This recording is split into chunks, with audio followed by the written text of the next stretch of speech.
The Palms Casino Resort is one of the strangest cautionary tales in modern Las Vegas history, because this wasn't some forgotten relic from the mob era or a dusty locals casino that slowly faded away.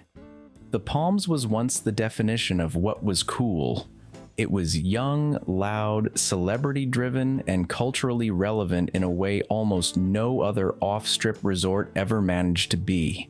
For a brief window in the early 2000s, the Palms wasn't just competing with the Strip, it was embarrassing it.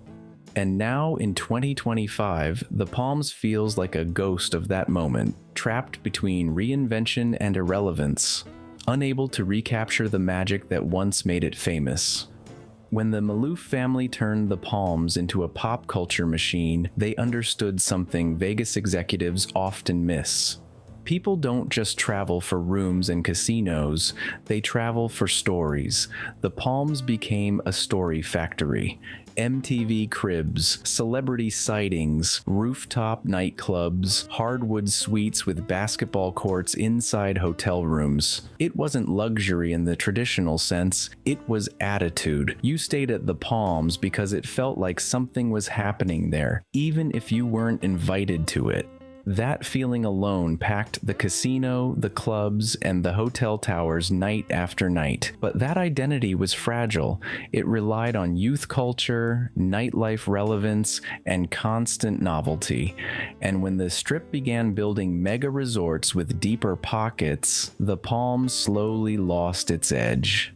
Nightlife migrated, celebrities moved on. The off-strip location that once felt rebellious started to feel inconvenient. The Palms didn't collapse overnight, it just stopped being first. And in Las Vegas, being second is often worse than being forgotten. The real breaking point came in 2016 when the Maloof family sold the Palms to Station Casinos. On paper, it made sense. Station wanted a Strip-adjacent flagship. The Palms needed capital, but culturally, it was a mismatch from day one. Station casinos built their empire on locals, value, and reliability. The Palms was built on spectacle, risk, and being slightly irresponsible. When Station tried to modernize it, they stripped away much of what made it feel dangerous and fun, replacing it with polished renovations that looked good in renderings but felt sterile in real life. The soul didn't survive the remodel. Then came the 2019 sale to Red Rock Resorts, followed almost immediately by the pandemic. The Palms shut its doors in 2020 and stayed dark for nearly 2 full years. In Las Vegas, that's a lifetime. When it finally reopened in 2022, the city had changed, tourists had changed, nightlife had changed, and the Palms reopened without a clear answer to the most important question: who is this place for now? Today, the Palms sits in an awkward middle ground. It's too expensive and too polished to be a true locals casino. It's too far off the Strip and too quiet to be a destination resort for tourists. The casino floor often feels empty outside peak hours. The energy that once defined the place is gone, replaced by a calm, almost subdued atmosphere that clashes with its reputation. You walk through spaces that were once electric and now feel like they're waiting for something to happen that never quite arrives. Even the famous amenities feel disconnected. The renovated suites are beautiful, but beauty alone doesn't drive occupancy in Vegas anymore. The Ghost Bar still exists, but rooftop nightlife no longer carries the same cultural weight it once did. Celebrity chefs rotate in and out,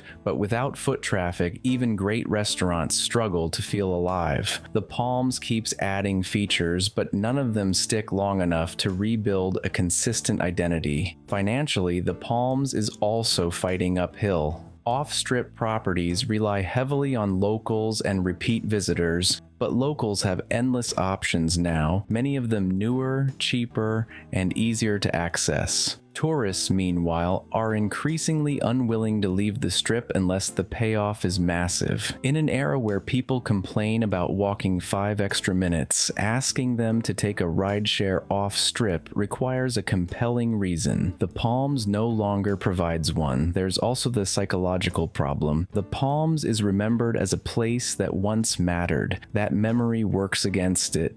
Guests arrive expecting a vibe that no longer exists, and when reality doesn't match nostalgia, disappointment sets in quickly. A resort without history can reinvent itself quietly. A resort with history has to fight its own legend. What makes the Palms story especially brutal is that nothing is technically wrong with the property. It's clean, it's functional, it's professionally run, but Las Vegas doesn't reward competence. It rewards obsession. It rewards places that make people feel something. The Palms used to make people feel like they were part of the moment. Now it feels like a well-designed building trying to remember who it used to be. In many ways, the Palms represents the risk of chasing reinvention without identity. Every ownership group tried to fix it with money, renovations, and branding tweaks, but none of them rebuilt the emotional hook. And without that hook, the Palms becomes just another casino competing for attention in a city overflowing with distractions. The tragedy isn't that the Palms failed, it's that it succeeded once,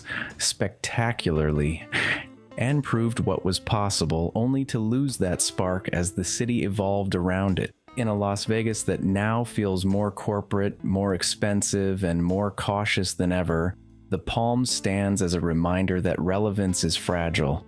You can buy buildings, you can renovate rooms, but you can't easily recreate a moment in culture. There is also a structural reality working against the Palms that no amount of branding can fix. The modern Las Vegas visitor is increasingly planned, scheduled, and optimized. Trips revolve around headline attractions, major shows, viral experiences, and walkable clusters of entertainment.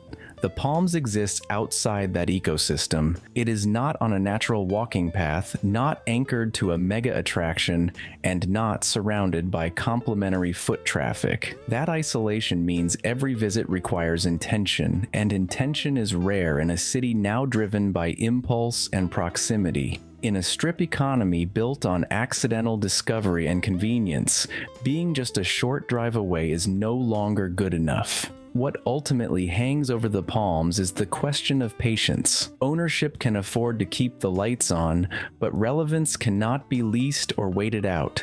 Vegas rewards momentum, not potential. If the Palms remains in this holding pattern, neither committing to being a bold destination nor embracing a clear locals first identity, it will continue drifting further from public consciousness.